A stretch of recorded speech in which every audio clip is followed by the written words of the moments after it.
राधे राधे महाराज जी। महाराज जी, वर्तमान समय में प्रशासनिक जो सेवाएं देख रहे हैं उनके लिए आपका क्या संदेश है, जो प्रशासनिक सेवाएं देखते हैं? हमारी तो यही प्रार्थना है कि आपको भारत सरकार ने जो पेमेंट निश्चित की है उससे अपने जीवन को, व्यवहार में जो खर्चा है, जो परिवार का पोषण है, उससे अपने जीवन को पुष्ट करें।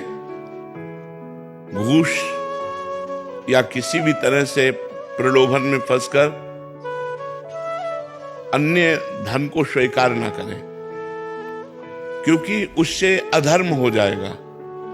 यदि कोई दोषी पुरुष आपको रुपए दे करके अपने पक्ष में आपको करके बच जाता है और निर्दोष दंड पाता है, तो आपकी हानि हो जाएगी। वो रुपए आपके परिवार को बुद्धिहीन करेगा, क्लेश और अशांति पैदा करेगा और आप दुखी हो जाएंगे। यदि आप अपनी सेवा को धर्म मानकर, राष्ट्र सेवा मानकर, भगवत पूजा मानकर करें और जो पेमेंट मिलती है उसी से गुजारा करें, घूस या किसी भी तरह का प्रलोभन न रखें तो और नाम जप करें, तो इसी से आपको भगवत प्राप्ति हो जाएगी। क्योंकि राष्ट्र सेवा का एक अंग आपको मिला है।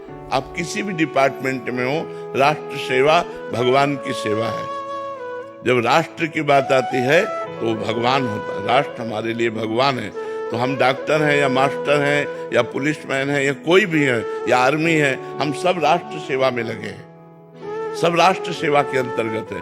तो जो भारत सरकार ने हमारी फीस निश्चित कर दी है कि तुम्हें प्रति महीने इतनी पेमेंट मिलेगी, हमको चाहिए अपने पेमेंट से गुजारा करना, नमक रोटी खा के, भले साइकिल से चलना पड़े, लेकिन धर्म विरुद्ध हम बिल्कुल आचरण नहीं कर सकते।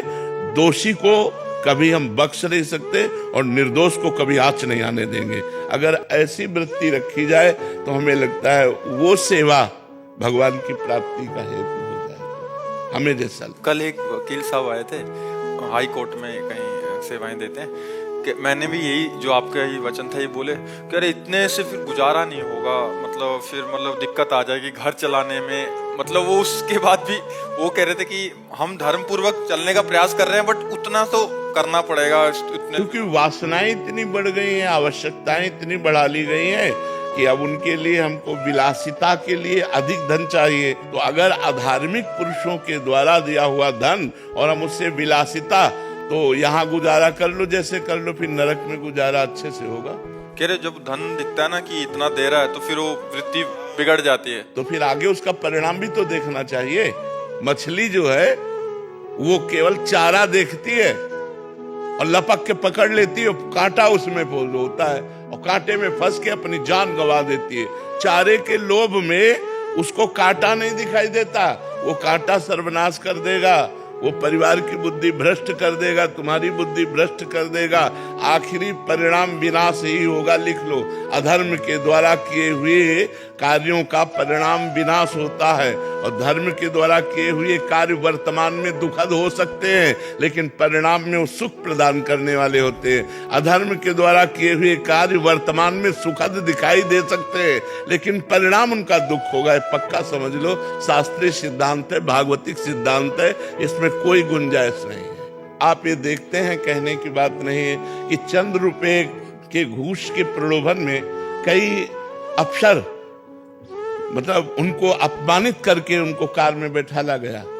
उनकी पढ़ाई, उनके माता पिता का गर्व, उनके रिश्ते नातेदारों का गर्व सब मिट्टी में मिल गया चंद रुपए के घूस में। वर्तमान में अगर हम प्रलोभन ना करें और धर्म पूर्वक चलें तो गौरव है, उसमें गौरव है। और वो धर्म पूर्वक ना चल करके आज नहीं तो कल हम अधर्म में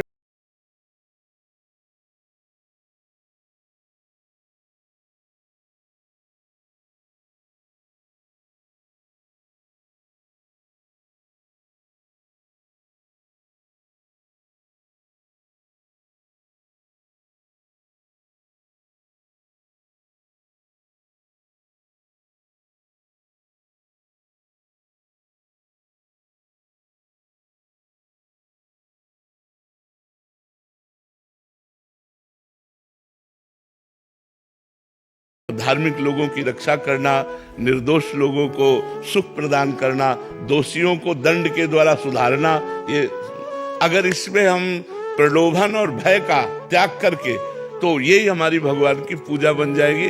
तो भगवान की कृपा से बात बैठती दिमाग में, नहीं तो धर्म भूल जाते। ठीक बात है, वो वकील ठीक कह रहे थे। अच्छे वो सुनते हैं आपको, बट कह रहे मतलब